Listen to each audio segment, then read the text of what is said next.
வணக்கம் மகளே, வணக்கம். நான் தான் உங்கள் ஆதி. ஒரு நேரத்தை பற்றியான ஒரு சின்ன ஒரு குட்டி பதிவு. அதாவது வானத்தில் இருக்கிற நீர் ஆற்றில் விழுந்துச்சுன்னு சொன்னால் அது குடிநீராக மாறும். அதே கடலில் விழுந்துச்சுன்னு சொன்னால் கடல் நீராக மாறும்.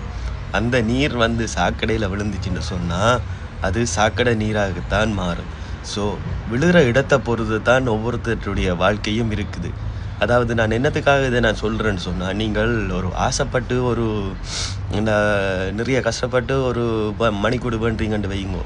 அந்த மணிக்கூடு இன்னொருவரால் விடப்பட்டுச்சுன்னு சொன்னால் நீங்கள் வருத்தப்பட்டு அவர் மீது கோவப்படுகிறீர்கள்.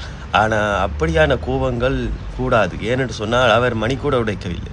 உங்களுடைய நேரங்களை, உங்களுடைய நேர இதுகளை மட்டும்தான் அவர் உடைக்கிறார். நீங்கள் அதுக்காக இன்னும் உங்களுடைய நேரத்தை தான் நீங்கள் வீணடிக்கிறீர்கள்.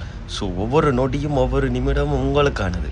மணிக்கூடு உடைந்த பிறகுதான் அந்த நேரத்தை பற்றி உங்களுக்கு புரியும் என்று சொன்னால், மணிக்கூடு இருக்கிற நேரத்தில் உங்களுடைய நேரங்களை நீங்கள் பிரயோசனப்படுத்துறது இல்லை என்றதான் அர்த்தம்.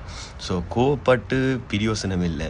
இடத்துக்கேற்ற அளவுக்கு மாற பழகணுன்றதை மாதிரி நாங்கள் போய் சேர வேண்டிய இடத்துல கரெக்டாக நாங்கள் போய் சேர்ந்தோம் என்று சொன்னால் எங்களுடைய வாழ்க்கை நல்ல பிரகாசமாக இருக்கும் என்று நினைக்கிறேன். ஸோ ஒரு உதாரணம் மட்டும் சொல்கிறேன். அதாவது நாங்கள் ஒரு ஸ்டோரில் போயிட்டு அவுடி காரோ ஒரு பென்ஸ் காரோ அல்லது ஏதோ ஒரு காரை நாங்கள் போய் பார்க்குற நேரத்தில் அது அழகாக ரசிக்க தோணுது, அதுன்ற அழகை. ஸோ வேண்டணும் போல் இருக்குது.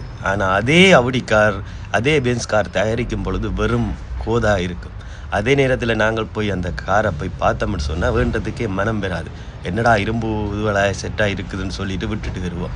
ஸோ இடத்துக்கேற்ற அளவுக்கு மாறணும்னு சொன்னால் அவுடி பென்ஸ் கார் எவ்வளவு ஒரு தன்னைத்தானே தயார்படுத்தி ஒரு விற்பனைக்கு விரைக்குள்ளே தான் அழகாக காட்டி ஜொலிச்சு கொண்டு வருதோ, அதுன்ற நேரம் அது அப்படி வருது. அது மாதிரி நாங்கள் ஒரு இடத்துக்கு போய்க்குள்ளே எங்களுக்குரிய ஒரு கெப்பாசிட்டி, எங்களுக்குரிய நாங்கள் அழகுபடுத்திட்டு போய் அந்த இடத்துல நின்றோம்னு சொன்னால் அந்த நேரம்தான் நீங்கள் வாழ்க்கையில் ஆகச்சிறந்த ஒரு தருணமாக உணரக்கூடிய நேரமாக அமையும் என்று நினைக்கிறேன். நன்றி. பிடிச்சிருக்குன்னு நினைக்கிறேன். இது நானாக சொன்னது. பிடிச்சிருந்தா லைக் பண்ணுங்க.